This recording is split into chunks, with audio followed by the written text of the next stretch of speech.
Bonjour à tous. Je suis heureux que vous soyez aussi nombreux, malgré l'heure précoce un vendredi après-midi, pour l'ouverture de cet événement dont vous avez compris qu'il a de l'ambition, et de l'ambition parce que cette ville que nous aimons, cette région que nous aimons, mérite d'être reconnue dans son statut historique de capitale. J'ai beaucoup insisté depuis des années sur ce sujet. C'est une région qui a un fantastique patrimoine de paysages. Comme vous avez vu, nous sommes intervenus efficacement pour que la couleur du ciel aujourd'hui soit ce que tous les Béarnais et Palois savent qu'elle doit être, c'est-à-dire belle. Et paysage, patrimoine, histoire, architecture, culture, intelligence. Je ne dis pas ça parce que vous êtes là, hein, je dis ça parce que c'est vrai. Et tout cela mérite simplement d'être connu au-delà de nos frontières. Et c'est pourquoi nous avons voulu des événements culturels qui soient des événements de premier plan, au moins de niveau national, et nous espérons qu'un jour, ça ira bien au-delà du niveau national. J'avais depuis longtemps observé que Blois, conduite à l'époque par Jack Lang, avait créé les Journées de l'Histoire, qui sont devenues un des grands rendez-vous nationaux, en tout cas de tous les historiens, annuels. Et pour y avoir été invité assez souvent, les Journées de l'Histoire de Blois étaient pour moi quelque chose de très marquant. Simplement, nous savions que nous voulions des journées et il fallait qu'un sujet permette d'être originaux pour ne pas être un festival comme un autre ou des rencontres comme une autre. Et je m'étais dit depuis longtemps que la question des idées n'était pas une question qui faisait le centre d'un événement. Pourtant, les idées, en tout cas pour beaucoup d'entre nous, sont une chose essentielle dans l'évolution des sociétés. Que les idées mènent le monde ou que le monde mène les idées, vous discuterez de tout ça, c'est une chose très importante. Et je me suis dit qu'on pouvait facilement créer un grand événement autour des idées, et pour cette première édition, autour de l'idée de bonheur. Alors, pour tout vous dire, j'ai été surpris de l'engouement que l'idée de bonheur a créé autour de cet événement. Ça m'a inspiré la certitude, le sentiment ou la certitude que, au fond, il y avait une attente de bonheur dans la société française contemporaine, nostalgique, mélancolique, dépressive, et cependant en attente d'autre chose. Alors, nous allons vivre ces 3 journées avec, je crois, à peu près ce que la France compte de plus éminent ou remarquable dans tous les mondes de la pensée, de la réflexion, de la médiatisation, les philosophes, les sociologues, les historiens, ceux qui connaissent les civilisations au-delà de nos frontières, les gens des médias, les journalistes, les spécialistes de l'opinion, et puis vous tous, parce que si vous êtes là, c'est aussi pour vous exprimer, échanger, poser des questions, comprendre. Je suis sûr que cet événement, pour tout vous dire, nous avons déjà 4000 préinscrits, ce qui veut dire beaucoup de gens aujourd'hui, demain, dimanche. J'espère pas trop, parce que le Palais des Congrès est un magnifique instrument. Cependant, il a, je ne sais pas, 3000 places simultanées, pas beaucoup plus. Je voudrais, rendre hommage et dire merci à tous ceux que j'évoquais à l'instant, qui appartiennent à ce monde de la grande notoriété dans le domaine des idées et qui ont accepté de venir tous bénévolement. C'était le pari que je m'étais fixé, pour vous rencontrer et pour nous rencontrer. Donc à eux tous, merci. Merci aux organisateurs. Delphine qui a été la grande organisatrice et Philippe Lapousterle que vous allez découvrir dans un instant, qui a été pendant 11 ans la cheville ouvrière du Festival du Livre de Montpellier et qui est un très proche ami à moi, après avoir été rédacteur en chef de RMC, et qui est quelqu'un qui, je crois, est unanimement respecté dans le monde de l'édition et des échanges de cet ordre. Il organise des événements, pas de cette ampleur, mais à peu près dans 10 villes de France par an. Et donc, merci à Philippe Lapousterle de sa présence et de son amitié. Je voulais dire merci à l'Université de Pau et des Pays de l'Adour, dont plus de 30 enseignants-chercheurs vont au cœur de cet événement tenir des leçons, s'exprimer, avoir des échanges. Et donc, je suis très sensible à leur présence. Merci aux éditeurs régionaux. J'ai voulu que tous les éditeurs de la région aient leur place dans cet événement. Nous aurons d'autres événements pour les éditeurs du Grand Sud-Ouest ou du Grand Sud, parce que Pau a une vocation aussi là-dedans, mais tous ont eu leur place. Et puis, merci à tous ceux dans la presse locale et nationale qui ont été les co-organisateurs de cet événement, les partenaires de cet événement. Et en particulier, merci à Sud-Ouest et Pyrénées Presse d'avoir, à la République et à l'Éclair des Pyrénées, d'avoir été, je crois, très, très, très présent et très imaginatif dans la manière de faire connaître cet événement. Ils seront aussi associés aux interviews. Et puis, merci à vous d'être venus si nombreux, d'être si attentifs et au fond d'être les véritables porteurs des idées mènent le monde. Merci à tous.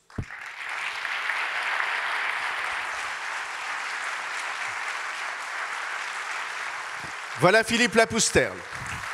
Bonjour.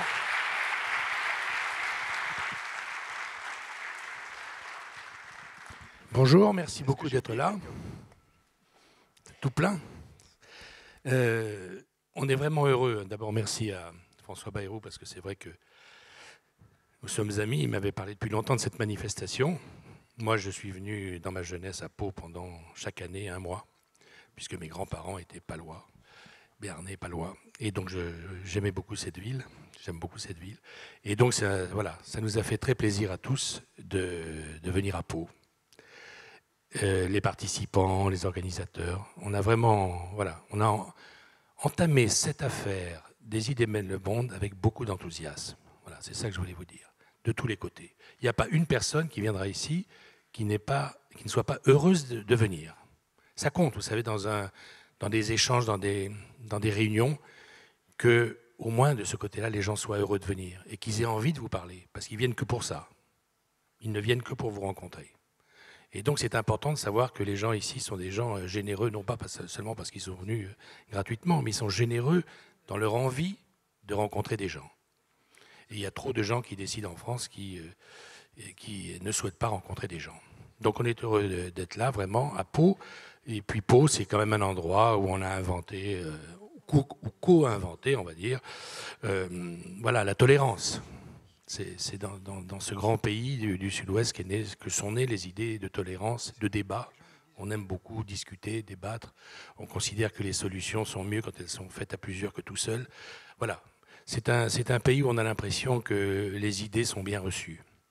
Et les gens qui vont les exprimer aussi. Je voulais dire juste un mot de plus par rapport à ce qu'a dit François Bayrou sur les gens qui ont participé ici. C'est un mot pour les libraires.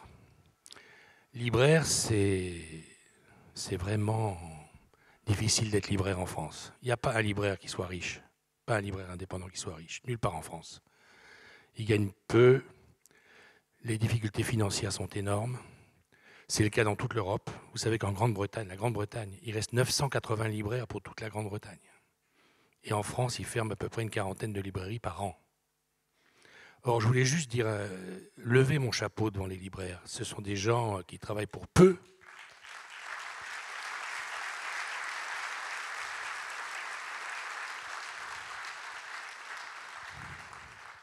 Puisque vous êtes ici pour le livre, vous savez tous que sans vos libraires, ce serait très difficile, qu'un auteur qui a des choses à dire et qui ne serait pas reconnu par une grande maison d'édition ne pourrait pas publier.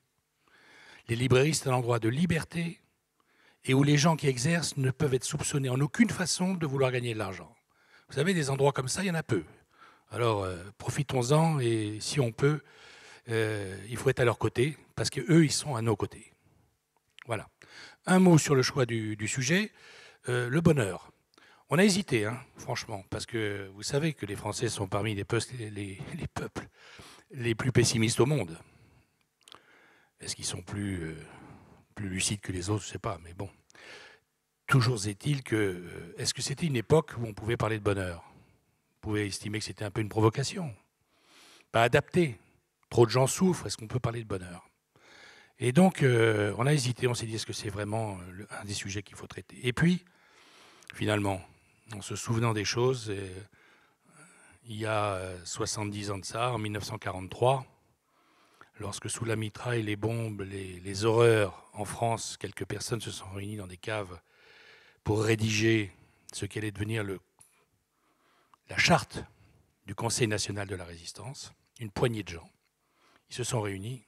Ils ont rédigé cette charte. Et le premier titre du programme du Conseil national de la résistance, ça s'appelait « Les jours heureux ». Vous imaginez? Donc, ça nous a libérés de l'inquiétude qu'on avait de parler du bonheur dans une période qui en porte un peu moins que d'autres. Voilà. Alors, en attaquant le sujet du bonheur, on va commencer avec quelqu'un qui l'a représenté plus que tout le monde, quoi. C'était Monsieur Bonheur, on va dire. C'est le garçon qui a vendu le plus de livres à l'époque.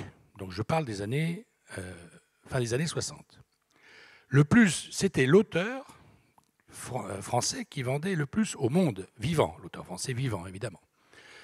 Et sa marque, c'était Monsieur Bonheur. Il parlait du bonheur, il écrivait le bonheur, et il était même devenu un peu professeur de bonheur, on va dire, tellement il représentait à lui seul l'idée du bonheur.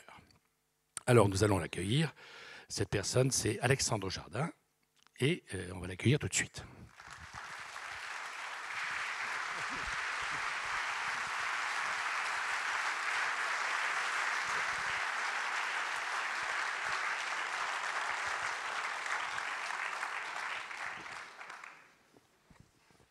Merci d'être là, bonjour.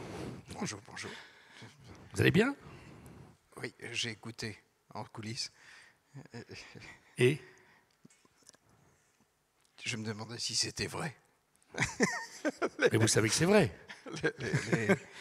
Et il y a quelque chose qui est vrai, c'est que tout cet événement a été monté très gaiement. Parce que, vous savez, quand vous êtes invité quelque part, souvent les gens mettent en avant une raison technique ou un chèque. Et lorsque François Bayrou m'a appelé sur mon portable, je lui ai dit « Pourquoi vous voulez que je vienne ?» Et il m'a dit « Parce que ça me fait plaisir. » Je lui ai dit « Alors oui. » mais parce que les gens ne le disent jamais comme ça. Je ne sais pas pourquoi. La seule chose importante dans la vie, c'est-à-dire l'envie, le plaisir. On est tous très pudiques et on commet l'erreur de ne pas le dire. Donc j'étais sur le point de dire non quand j'ai dit oui. Voilà. Alors, c'est vrai que vous avez porté l'image, d'abord votre rire, mondialement connu, mais pas seulement. Vous portiez l'espérance, la joie, l'obligation d'être positif. Hein, vous avez porté ça pendant des années à vos débuts. Parce que vous êtes allé vite en besogne. Il y a 20 ans, vous écriviez un premier bouquin, il est primé. Et 3 ans après, le prix Renaudot. Et je le disais, mais c'était... Femina. Femina, pardon. Femina. Et c'était... voilà, on se disait, c'est quelque chose d'assez miraculeux, le trajet d'Alexandre Jardin. Devenir à 23 ans, 24 ans, l'auteur français le plus vendu au monde, voilà, c'est un truc... Je ne sais pas si c'est vrai, mais... Si, mais c'est vrai. J'ai vérifié, parce que ça m'a étonné aussi. Mais j'ai toujours pensé que la vie, qu'on n'était jamais à l'abri de bonnes surprises. D'un triomphe. C'est vrai. Je veux dire, comme j'ai grandi moi, dans un monde où les gens vivaient de manière assez peu crédible, peu plausible, je savais que le miracle faisait partie de la vie et que l'inattendu était... j'ai toujours su que la vie est une histoire qui se termine bien. Hein, parce qu'il y a tout le temps ces événements incroyables. En fait, elle nous veut du bien. Mais véritablement. La vie. Oui. J'ai le souvenir, enfant, j'avais allumé la télévision un jour, j'avais vu un film assez dur, assez terrible, qui s'appelle Le chagrin et la pitié, sur le comportement des Français terrible, pendant la Seconde Guerre mondiale. Ouais. Et j'avais vu une interview de Pierre Mendès France, qui racontait son évasion dans ce film. Et il raconte que quand il était sur le mur, prêt à sauter, au moment où il va sauter, il s'aperçoit qu'il y a un couple en bas. Et la fille hésite. Et Mendès raconte que c'est sa vie qui est en jeu. Il est sur le mur et la fille ne veut pas coucher. Et il se dit, mais mon Dieu, qu'elle dise oui. Pour faire place nette. Oui, mais qu'elle couche. Et il dit, et il concluait cette interview en disant, l'amour l'a emporté, j'ai sauté. C'est-à-dire que les miracles arrivent. Même les filles très réticentes disent oui au bon moment. Quand Mendès regarde, on peut faire un effort. Oui. Quand même. Non, mais c'est quand même ça la vie. Mais vous avez raison. Si on demandait à des gens qui ne soient pas Alexandre Jardin, est-ce que le miracle fait partie de la vie, ils diraient non. 99%. Oui, mais ils mentiraient. Alors qu'elle fait partie de la vie, effectivement. En tout cas, la possibilité de miracle fait partie de la vie. Je suis d'accord. Ça arrive tout le temps. Je ne sais pas comment sont faites vos vies, mais moi, ça m'arrive très souvent. Ouais. Il y a des situations qui me semblent désespérées et subitement... le ciel s'éclaircit. Oui. L'inattendu arrive. Hier, j'étais dans un café. J'allais dans une émission qui s'appelle La Grande Librairie et je m'étais arrêté en chemin et je travaillais dans un café. Et pas très loin de mon bureau, et il y a une femme qui est venue s'installer en face de moi et qui brusquement m'a raconté son chagrin d'amour. Et je n'osais pas la couper, je pensais un peu à l'émission, et elle avait l'air absolument ravagée. Et à un moment, je lui ai dit, vous regrettez ? Elle m'a dit, oh non. Et en fait, j'ai eu une pulsion, j'ai payé mon café, hop, je suis parti, j'ai foncé dans mon bureau. J'avais un exemplaire de ce roman dont j'allais parler dans l'émission et je lui ai écrit un petit mot pour l'encourager à remonter au front. Je suis retourné, je le lui ai donné. Et je me suis dit qu'au moment où elle était dans le fond, il fallait lui dire... il fallait lui dire de recommencer. Vous avez du mérite de croire au bonheur et au miracle parce que dans votre famille, quand vous êtes né, dans votre berceau, il y avait du monde. Hein. Un grand-père... compliqué, plus que compliqué. Un père collaborateur, vous l'avez écrit après, on en reparlera 2 secondes après. Un père excentrique maximum, énormément de talent, mais excentrique maximum. Une grand-mère excentrique. Vous aviez une famille qui aurait pu être un poids énorme. Je me suis demandé comment le petit Jardin avait réussi à se faufiler entre des monstres autour de lui. Et s'il n'avait pas vécu ça comme... voilà, est-ce qu'on peut encore croire au bonheur lorsque toutes ces figures sont autour du berceau et de l'enfance ? Tous ces gens acceptaient de mettre du romanesque dans leur vie.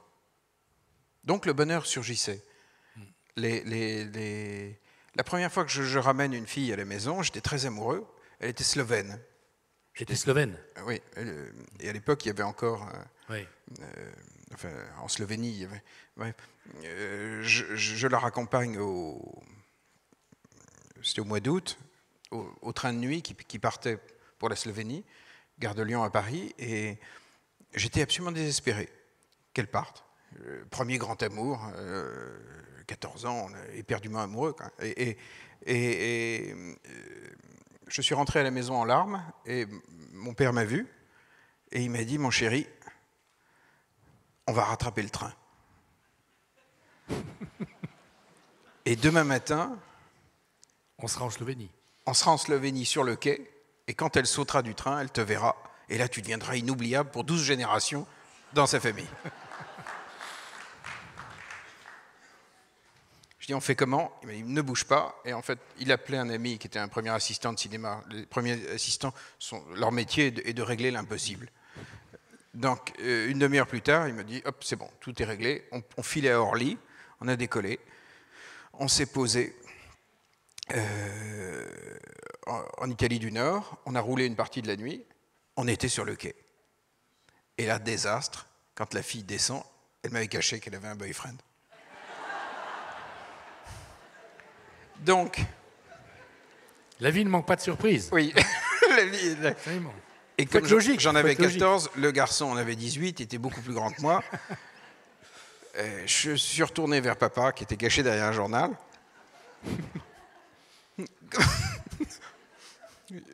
Elle n'a jamais su que j'avais traversé l'Europe pour elle. Mais... Et oui, vous ne lui avez pas parlé, du coup, rien. Évidemment, vous avez fui le gabarit énorme. J'ai fui le gabarit du type. Le Slovène.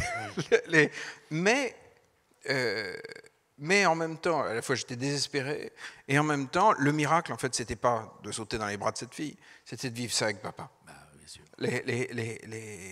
Et d'apprendre que l'amour doit être vécu comme ça.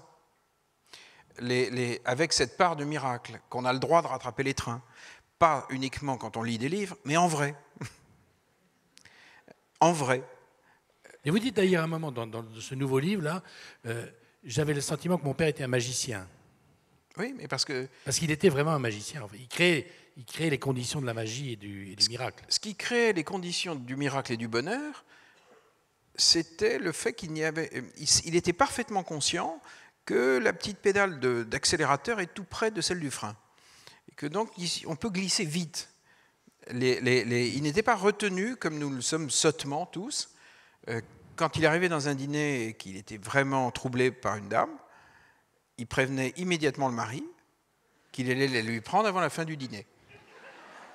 Et on est de moins en moins invités, hein, en général. Mais non. Mais non, en fait, non. Mais non, en fait, non, parce que si vous le faites, essayez la prochaine fois. Je vais vous dire exactement ce qui va se passer, parce que je l'ai vécu. Oui. Si vous le faites, personne ne va vous croire. Parce que d'habitude, oui, on le dit pas, bien sûr. La dernière fois que vous avez volé la femme d'un autre, vous ne l'avez pas prévenu. Donc, l'annoncer exclut de le faire. Oui, donc tout le monde a ri. Sauf que l'essentiel était acquis. La dame commençait à produire du texte. Alors qu'elle n'avait pas forcément envisagé la chose. Brusquement, c'était tellement chevaleresque et c'était la première fois de sa vie que ça lui arrive. Et la dernière. Et du coup, à la fin, papa a embarqué la dame. En disant qu'il l'avait bien mérité, quoi. Voilà. Ah. Non, mais surtout, il avait créé cette brèche tellement inattendue.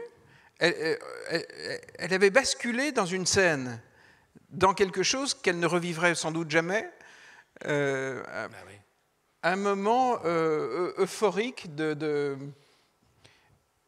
Donc votre père était un faiseur de miracles, c'est ça que je veux dire. Hein, il n'avait pas peur. Il n'avait pas peur.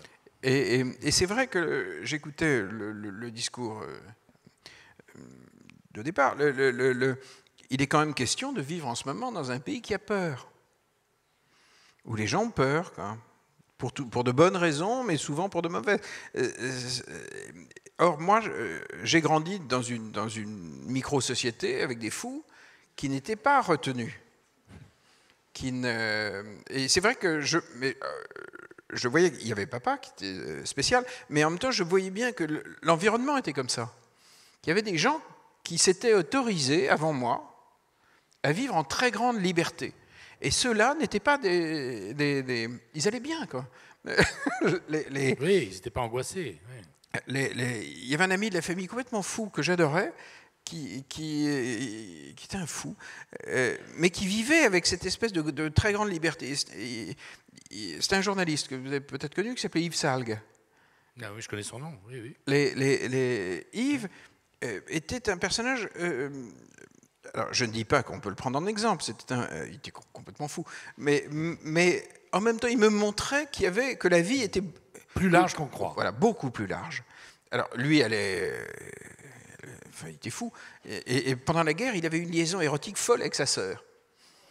Et il se battait dans un maquis, très courageux. Mais il vivait comme s'il allait mourir demain. D'ailleurs, il aurait pu mourir demain dans ce maquis. Et lorsque son maquis l'a envoyé pour arrêter un affreux type à Toulouse qui avait vendu la moitié de la ville, il devait l'arrêter et l'exécuter. Il est arrivé, il l'a vu, coup de foudre, il l'a enculé tout de suite. Ils sont devenus amants. Ils ont sauté dans un train, ils sont arrivés à Paris et ils ont rencontré papa. Et la famille. C'est quand même assez spécial, quoi. C'est-à-dire... Et ce type... Finalement, vous êtes normal à côté de votre famille. Non, franchement. Oui, mais donc je savais que ce qu'on me racontait à l'école, quand vous êtes en cours, je savais que la vie était beaucoup plus panoramique. Que les romans de la comtesse de Ségur. Oui, voilà. Ah, voilà, c'est ça. Je savais qu'il y avait une disponibilité dans le réel incroyable, mais que c'était vrai. Ouais. Que les livres d'école mentaient. Qu'en réalité, on pouvait prendre le pont d'Arcole. Alors, un mot sur votre grand-père. Vous avez écrit un livre controversé, faut dire la vérité. Votre grand-père était bras droit de Laval. Directeur de cabinet. Directeur de cabinet pendant... Trop longtemps. Ouais. Et donc, c'était quelque chose dans votre famille dont on ne parlait pas. Vous avez écrit ce livre qui est une enquête terrible à charge d'écrire sur son grand-père. Ça a dû être très difficile pour vous, peut-être. En tout cas, ça vous a été reproché par certains, notamment par des gens de votre famille. Je me demandais pourquoi, alors que vous venez de nous expliquer que votre famille était absolument incroyable, une famille d'ouverture, d'espace, oui, qui ouvrait des fenêtres en permanence, vous avez consacré un livre à votre grand-père qui a fermé les fenêtres de beaucoup de gens. Et si ça n'a pas été une douleur énorme pour vous, et pour vos enfants, vous avez 5 enfants, lire ça, comment vous avez résolu, vous, ce problème immense? Je ne sais pas, moi, je n'en aurais pas dormi pendant des mois et des mois d'écrire ce livre. Ben justement, j'avais des enfants. Et beaucoup. Et je ne voulais pas qu'ils soient les héritiers de ces fidélités-là. Et surtout, d'un déni de réalité. Faire comme si ça n'avait pas existé. Oui. Parce que l'envers de ce côté euphorique de ma vie familiale, c'est qu'il y avait un déni de réalité. Il y avait quelque chose de terrifiant en arrière-fond, et donc il y avait un rapport au réel impossible. Et je n'ai pas voulu que mes enfants héritent de ça. Et ça a eu lieu. Ça s'est fait, ça s'est dénoué à ma génération. Et lorsque c'est un livre qui s'appelle Des gens très bien. Les gens très bien. Quand c'est sorti, un jour, un de mes enfants, ça a été pour moi extrêmement important. Quel âge avait-il? Il était encore au collège, il devait être en... Virgile, il devait être en 3e. Et il me dit, voilà, des copains, enfin pas des copains, des élèves au collège t'ont entendu à la radio, ils sont venus me voir et ils m'ont dit, dans ta famille, ils ont tué des juifs. Vous deviez parler à votre fils de ce livre avant? Oui, bien sûr, longuement. Et je lui dis, tu as répondu quoi? Ben, il me dit, j'ai fait comme toi. J'ai dit oui. Il me dit, ça leur a coupé la chic. Puis après, j'ai été discuter avec des copains. Et en fait, tu as bien fait de l'écrire. J'aurais pas à le faire. En 3e. Et ce môme, ouais. Oui, en fait, il a dit oui. Il a dit les choses, voilà. Et puis, le réel est ce qu'il est. De toute façon, on ne peut plus retourner les scènes de 1943. Donc, on va vivre avec en nommant les choses. Et puis, une fois qu'elles sont nommées, elles sont nommées. Mais ça ne semblait pas si dramatique que ça pour lui. À partir du moment où les choses étaient ce qu'elles sont, on va vivre avec le réel. Pourquoi vous avez avez-vous pris la responsabilité de clarifier cette affaire et d'aller au fond du fond, jusque là où peut-être vous n'étiez pas obligé d'aller, c'est les moindres détails, des choses glaçantes. C'est votre grand-père, vous avez ses gènes, vous avez j'ai son nom. Oui, vous avez son nom. Mais justement, je sais que ça a fait partie des choses qui ont dû probablement tuer mon père. Un rapport au réel impossible. Et moi, je ne veux pas mourir. Je ne veux pas de cet héritage-là pour mes enfants. Et puis, il y avait aussi une autre raison dont je n'ai pas parlé à l'époque.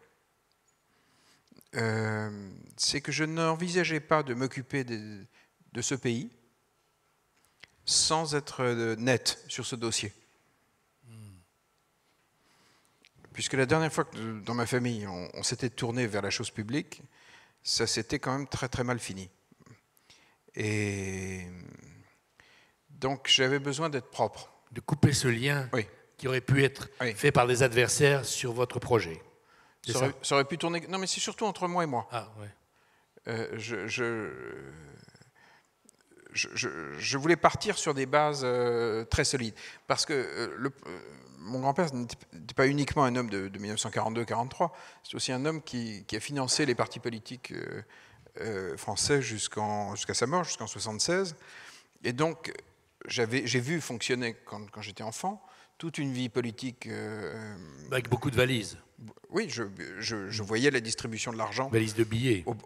Faite au parti, je voyais le cynisme, surtout. C'est-à-dire la chose la plus étrangère au bonheur. Je voyais le grand patronat qui finançait le programme commun de la gauche en 1974, c'est-à-dire quelque chose d'hideux. Tout le monde mentait, quoi. Et je voyais que ces hommes-là mentaient. Ça n'a pas beaucoup changé, hein. Oui. On a l'impression. Ça ne s'est pas énormément amélioré, mais en tout cas, il y avait un rapport à la vie, un rapport aux autres, qui était à base de cynisme, que je ne voulais plus, j'en voulais plus. Donc j'ai aussi rompu avec tout ça, voilà, en écrivant ce livre. Place nette. Et puis j'ai aussi besoin de comprendre, donc de passer énormément de temps. Quand vous écrivez un livre, vous passez beaucoup de temps sur le livre. Et d'essayer de comprendre pourquoi il n'y avait pas de culpabilité dans ma famille. Oui. Parce que l'envers des choses rigolotes de tout à l'heure, c'était que... Oui, il y avait un envers. Alors, il y a un envers. Mais ça ne veut pas dire que la face... Oui, la face solaire existait. Ouais. C'est-à-dire que, en même temps, un homme comme papa qui a grandi là-dedans, ça a fait aussi un goinfre de vie. Un goinfre. Et au fond, il avait raison. Je veux dire, C'était peut-être une manière, vous avez raison, pour lui d'oublier, en fait. En tout cas, il y avait un réel qui n'était pas tolérable. Voilà, c'est ça. Et tout à l'heure, là, en venant dans l'avion, c'était assez drôle parce que j'ai voyagé avec des gens qui vont venir parler sur cette scène après, mais juste avant, on a déplacé, il y avait une dame qui était assise à côté de moi. Et à un moment, elle tapait un SMS, et j'ai regardé. Ça, alors, ça m'étonne de vous. Vous êtes un petit discret, d'habitude. Ouais. Et elle écrivait à son amant. Non, là, vous nous l'inventez, là. Je jure. Ah bon. Je me retire. Elle écrivait vraiment, manifestement, c'était pas parce qu'un romancier, il faut se méfier. Non, mais elle écrivait pas un mari. Alors, en tout cas, appelez ça comme vous voulez. Et donc, je regardais, parce qu'elle était très prolixe, et c'était d'un ennui, ce qu'elle lui disait. Elle disait quoi? Je suis à côté de Jardin, Alexandre Jardin? Elle disait de vagues cochonneries, pas très drôles. Et donc, en tout cas, il n'y avait aucun romanesque. Ah oui. Et pendant qu'elle tapait, je me disais, mais pourvu qu'il la quitte. Et donc, parce qu'elle n'avait pas accès. Au roman. Oui, au roman. Il n'y avait pas de roman entre eux. C'est-à-dire à l'essentiel, la production de textes. C'était très factuel, ça me désespérait. D'ailleurs, ce que j'ai fait, sur le moment, c'était avant de décoller, donc mon téléphone n'était pas éteint. J'ai pris mon fil Twitter et je l'ai dit sur Twitter pour regarder comment réagissaient les gens. Eh bien, ils étaient plutôt consternés par cette absence de romanesque. Parce qu'en fait, il n'y avait pas de bonheur là-dedans. Alors, il n'y avait pas de roman. Un mot avant de parler de votre livre. Vous avez un amour de la France. C'est une de vos grandes passions, la France. Oui. Je sais pas pourquoi, mais c'est vrai que vous avez toujours, depuis tout petit. Hein. Et alors, vous avez deux figures tutélaires, on va dire. C'est De Gaulle, ça on comprend assez bien pourquoi, et Sacha Guitry. Et je me dis que c'est quand même étrange, parce que est-ce qu'il y a deux personnes plus différentes au monde française que De Gaulle et Sacha Guitry? Tous les opposent quand même, dans ces gens-là. Non, ce sont des gens qui sont producteurs de leurs personnages. Ce sont des gens qui produisent leur être. Ce sont des auteurs. Le 18 des auteurs de vie, vous voulez dire? Oui, des auteurs. Mais d'ailleurs, ce sont des auteurs tout court. Ils publient, bien sûr. Mais ce sont aussi des auteurs de vie. Guitry n'est pas simplement un auteur de théâtre. C'est un type qui a authentiquement écrit et créé sa vie amoureuse. D'ailleurs, il faisait jouer très souvent ses pièces en mettant le mobilier de son propre salon. Et il récupérait les intrigues de sa vie sentimentale. Réelle. À un moment, quand Yvonne Printemps, une de ses femmes, a un amant qui est Pierre Freinet, il écrit immédiatement une pièce avec un amant. Et il propose le rôle de l'amant à Pierre Freinet.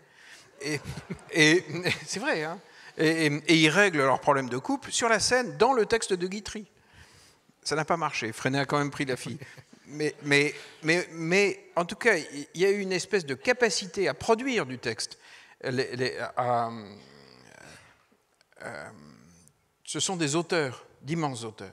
Je suis très sensible au Québec. Lorsque vous parlez encore aujourd'hui avec les Québécois du voyage de Gaulle à Montréal, il aurait pu prendre l'avion comme tout le monde. Non, il prend le bateau. Parce que dans le roman français, les Français sont arrivés sur un quai à Québec. Donc il arrive... Comme les premiers sont arrivés. Il arrive dans le roman français. Il raconte un roman français. Et les gens, j'ai croisé des gens qui étaient enfants, ce jour-là, qui étaient sur le quai. Dans la brume, à 5 heures du matin, ils étaient dans un grand roman. Et il y a un autre... Il y avait le respect comme ça hein, c'est ça. Le respect aussi d'un homme qui leur racontait une histoire puissante sur eux-mêmes. Le respect du roman, ça a été un immense narrateur national. Il y a un vieux qui m'a raconté un truc, québécois, qui me dit on était avec papa au bord de la route quand il devait passer, et finalement papa dit j'ai oublié ma cravate. Et il monte pour mettre sa cravate, il n'imagine, alors que la voiture passait à 100 à l'heure. Le type ne pouvait pas arriver sans cravate devant une voiture filant à 100 à l'heure, transportant le général de Gaulle. C'est sublime. C'est sublime. C'est sublime. Ah, oui, et ils redescendent et la voiture était passée. La vie. Mais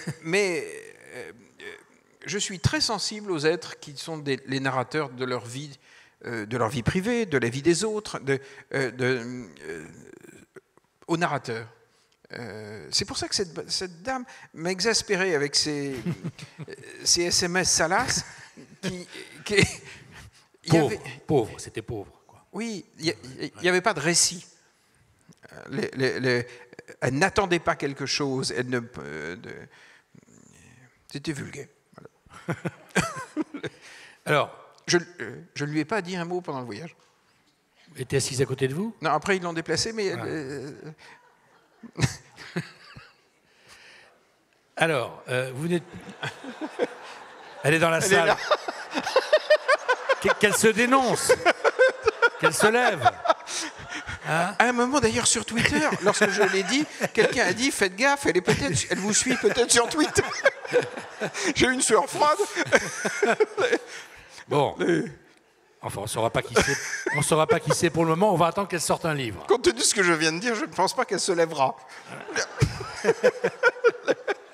Elle va sortir un livre, vous accusant.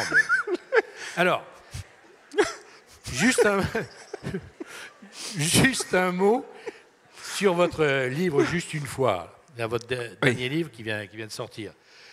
Alors, vous avez changé d'amour fou, vous, hein, dans vos premiers livres, parce que l'amour a toujours été fou chez vous, ça je vous le concède, on vous l'accorde. Mais dans le premier livre, l'amour fou, c'était 2 personnes qui étaient suffisamment romancières pour être un nouveau personnage de temps en temps et de faire que l'amour dure toujours. Avec, justement, la capacité pour chacun d'apparaître à l'autre comme différent. C'était très fin. Mais maintenant, non. Hein. Maintenant, c'est plus pareil. Non, on a l'impression que... Non, dans ce roman... l'amour fou peut interrompre un autre amour fou. Mais il s'est trompé de femme dans ce roman. Mais c'est justement l'histoire de quelqu'un qui fait une proposition à une femme, qui crée la possibilité de produire du texte. Et ce qui m'effare très souvent quand je regarde les amours de mes amis autour de moi, ou des gens, je parle beaucoup avec les gens dans les cafés, c'est la faible quantité de textes produites. Et pour moi, un très grand amour, c'est aussi l'art de créer des situations qui vont produire un texte infini d'interprétation. Et ce qu'il fait, lui, le jour où il va se marier, c'est un Français, il se marie avec une Québécoise à New York. Et il rencontre la sœur de celle qu'il va épouser. Et il comprend que sa vraie femme, c'est elle, la sœur. Et c'est pas exactement le bon moment pour en prendre conscience. Et pour le vivre, en tout cas. Oui, mais c'est vrai que quand ce genre d'histoire arrive, il y a une forme d'évidence amoureuse entre eux. Et il lui fait une proposition. Il lui dit, manifestement, c'est compliqué, c'est pas possible, mais il faut que ça ait eu lieu. Il faut qu'au soir de notre vie, on n'ait pas fait comme si cette évidence-là... Donc je te propose qu'on le vive, mais juste une fois dans notre vie, entre maintenant et notre mort, et tu choisiras le moment. Tu choisis le moment. Et moi, toute ma vie, je ferai comme si je n'avais rien proposé. Voilà. On n'en reparle plus jamais. On n'en reparle plus. Et il va se marier. Et évidemment que cette proposition crée un espace romanesque. Parce que cette fille, quand elle va le recroiser, c'est très difficile de faire comme s'il n'avait rien dit. D'autant plus qu'il fait comme s'il n'avait rien dit. Ce qui est très agaçant. Et puis, il fait tellement comme s'il n'avait rien dit qu'au fil du temps... Peut-être l'a-t-il oublié. Oui, peut-être que ça ne marche plus. Peut-être que ça n'est plus valide.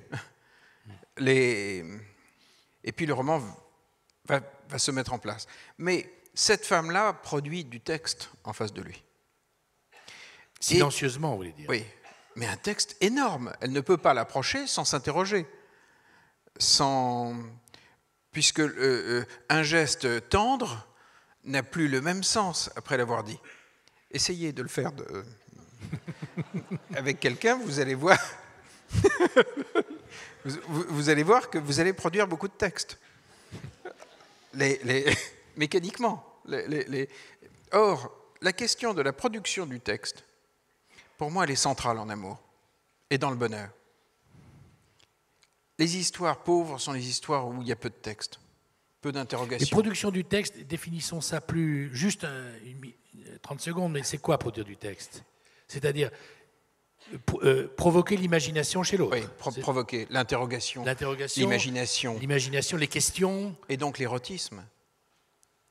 L'érotisme, ce n'est pas de baiser. L'érotisme, c'est le texte. Je vous jure que si vous, Philippe Labousterle, vous le faites la semaine prochaine... C'est un peu tôt. On a déjeuné avec sa femme tout à l'heure. Mais admettons qu'il mente après et qu'il le fasse quand même.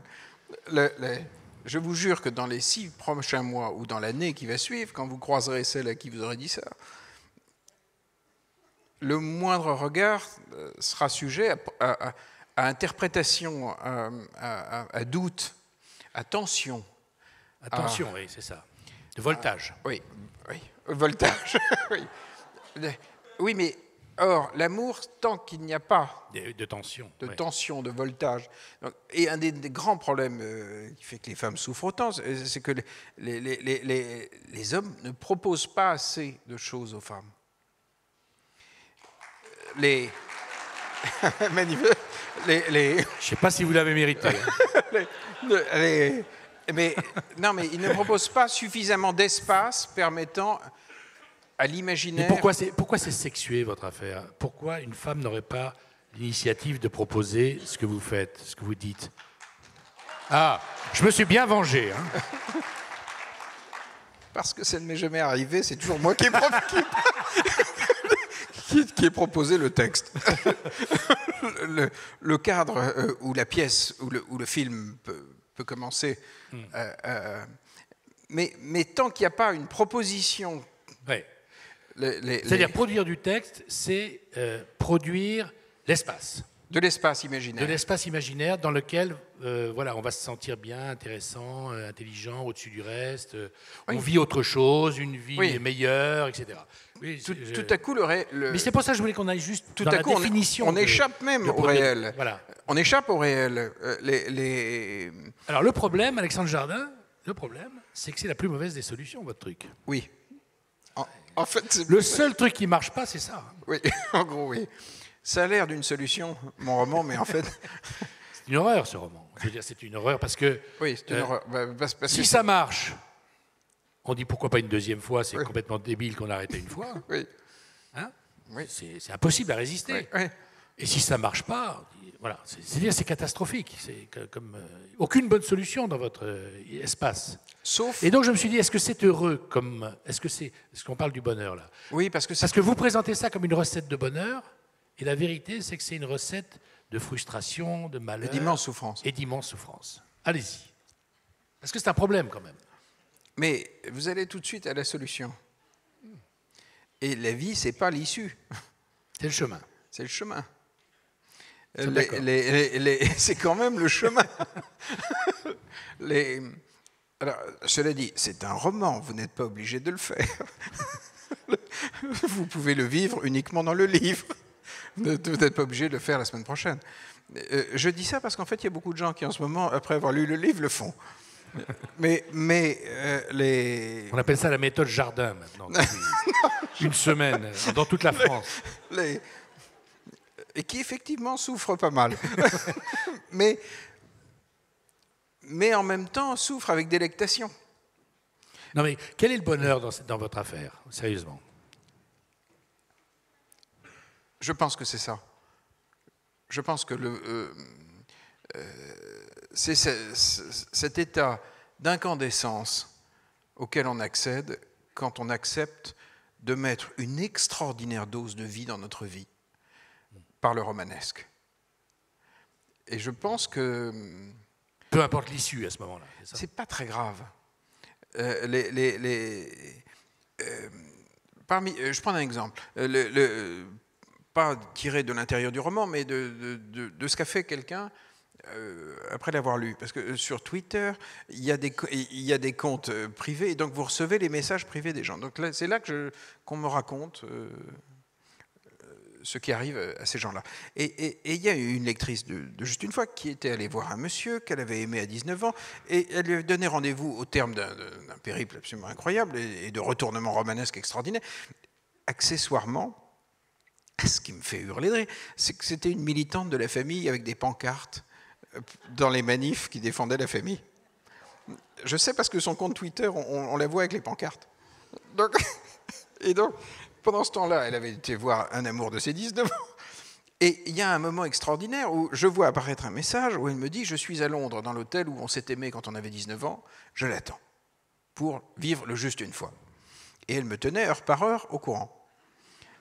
Finalement, le monsieur en question ne vient pas. Et elle rentre la queue basse à Paris. Et ce qui m'a plu dans l'histoire de cette femme, au fond, que le type soit venu ou pas, est parfaitement secondaire. Cet événement a eu lieu. Cette femme a vraiment monté un bobard à sa famille. Pour être libre. Pour être libre. Elle s'est octroyée un espace de liberté. Elle a produit des kilomètres de textes. Le fait qu'il ne soit pas venu ne veut pas dire que l'événement n'ait pas eu lieu. Dans sa vie psychique et amoureuse, ça a été un moment absolument énorme pour elle. Elle a vécu pleinement ce qu'elle voulait vivre. Elle n'a pas dérangé grand monde, elle a juste dépensé un billet d'Eurostar.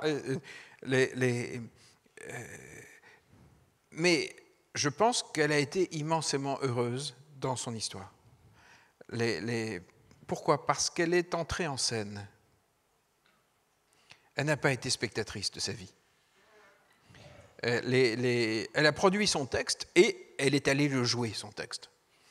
Même si elle l'a joué toute seule. Elle me plaît, cette dame, cette militante avec ses pancartes et tout, avec ses contradictions, donc. Mais comme tout le monde.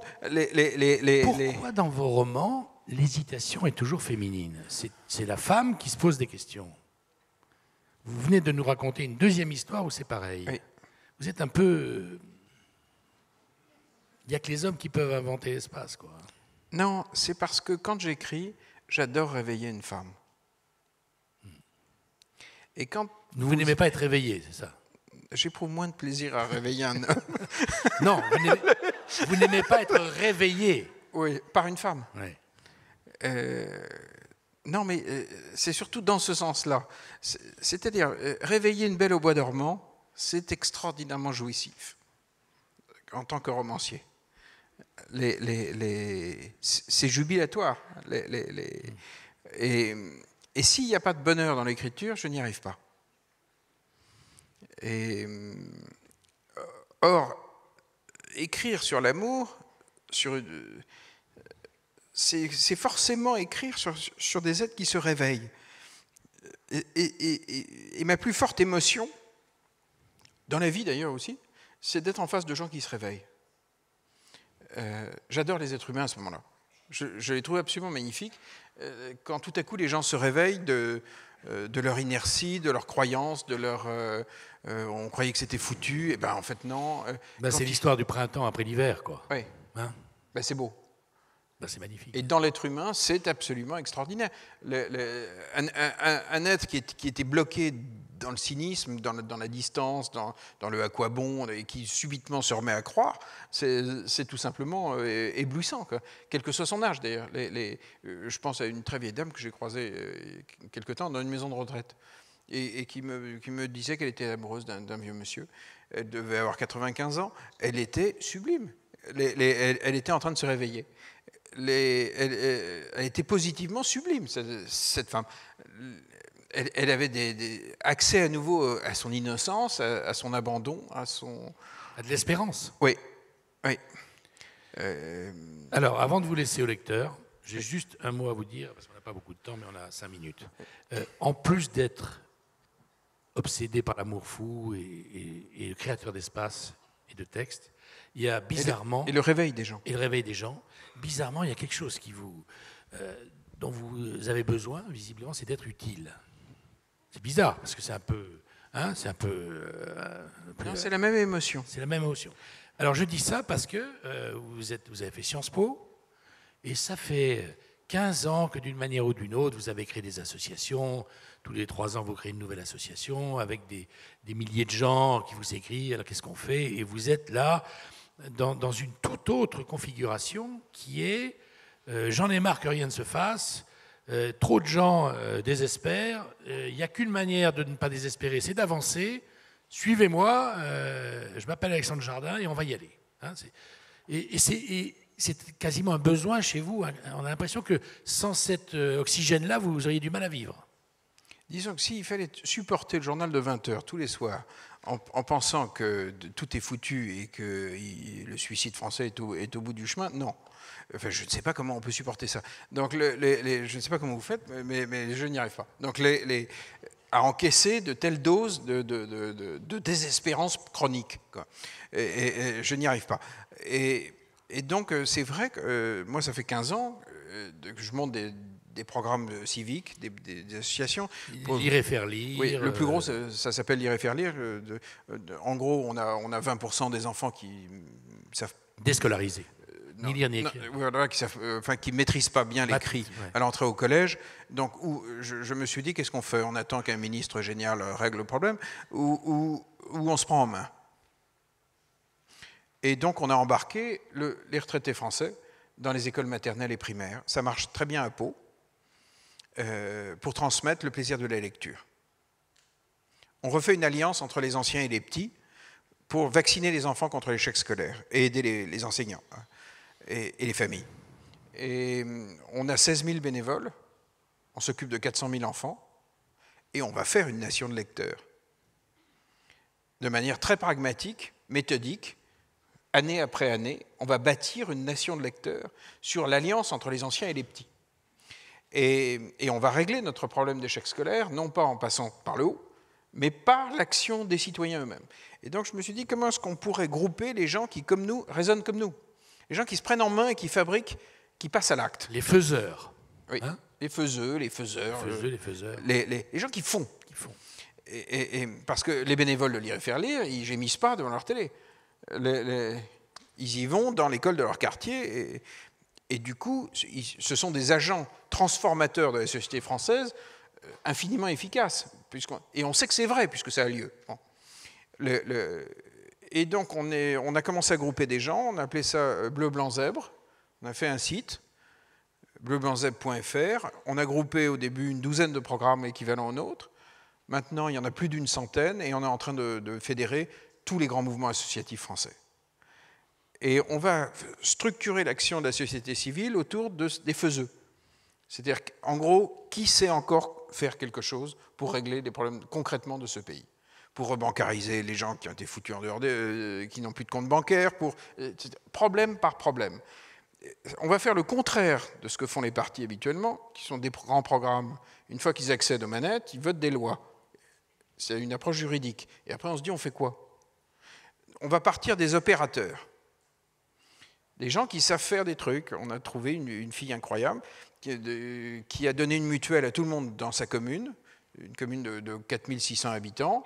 Les gens n'avaient pas les moyens de payer une mutuelle. Elle a fait signer un contrat de négociation collective à 290 familles. Elle a négocié âprement et elle a donné à tout le monde une mutuelle à 47 € par mois.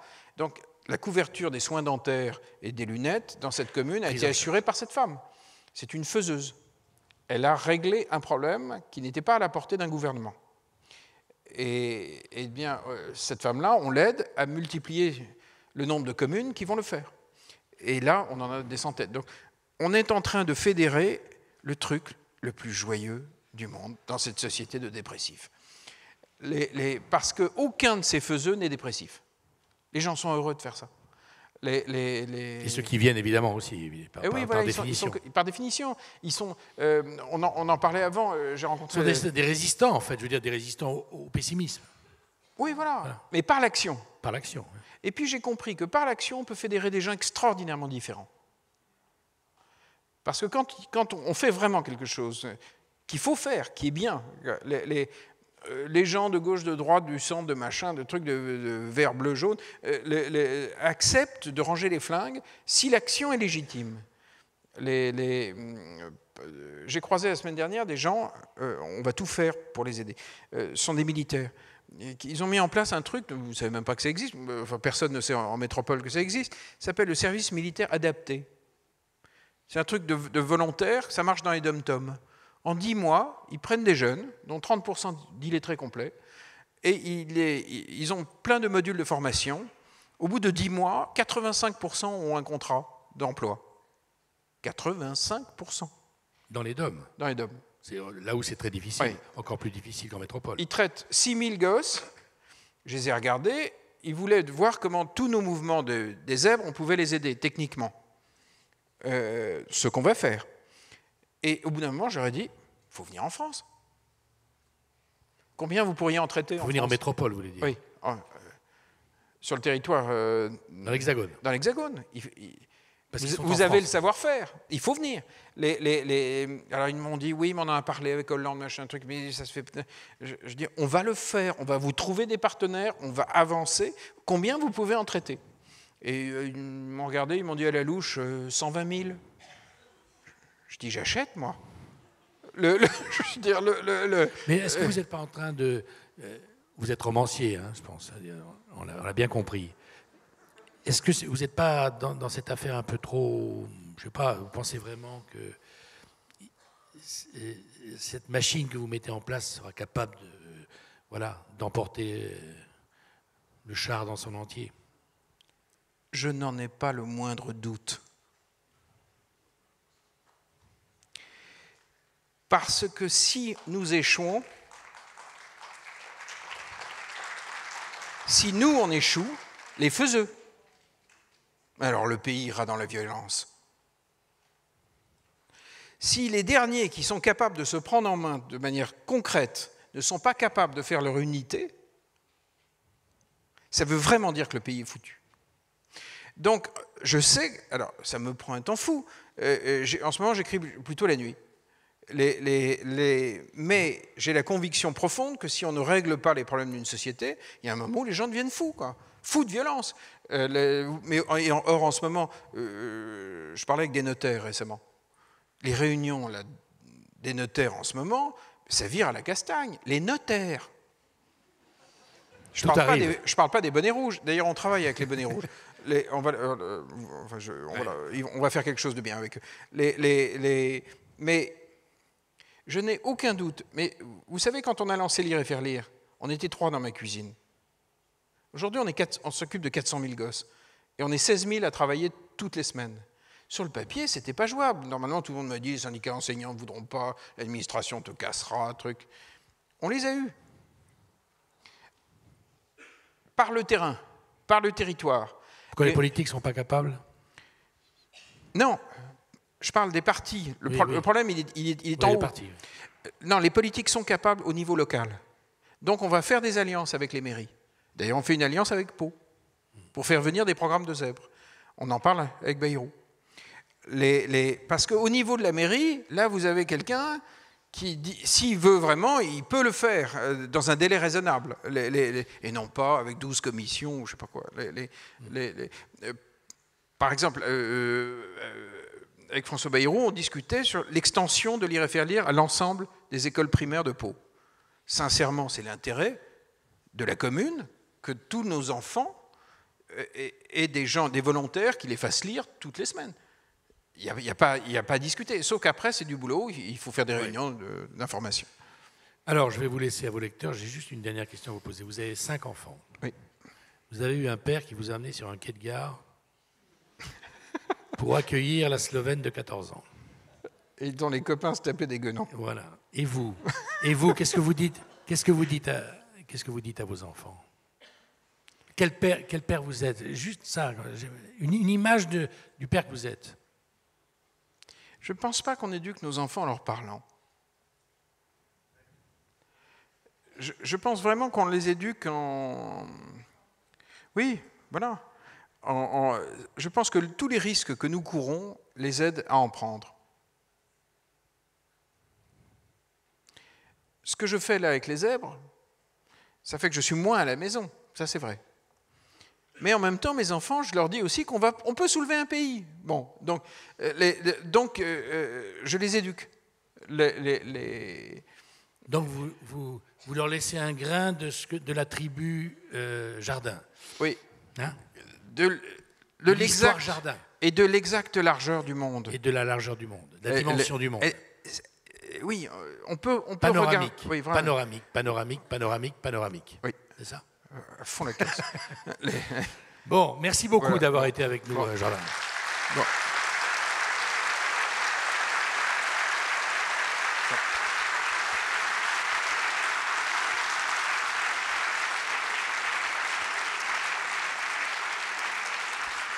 Et je demande pardon à la dame de l'avion si elle est dans la pièce.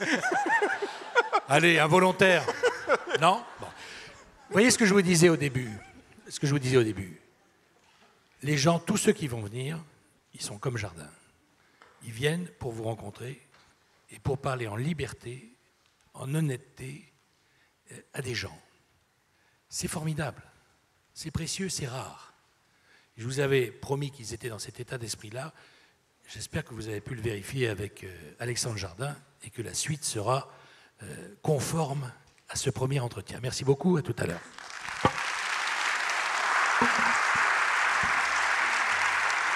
Vous le retrouvez, il va signer ses livres et parler avec vous dans la grande salle.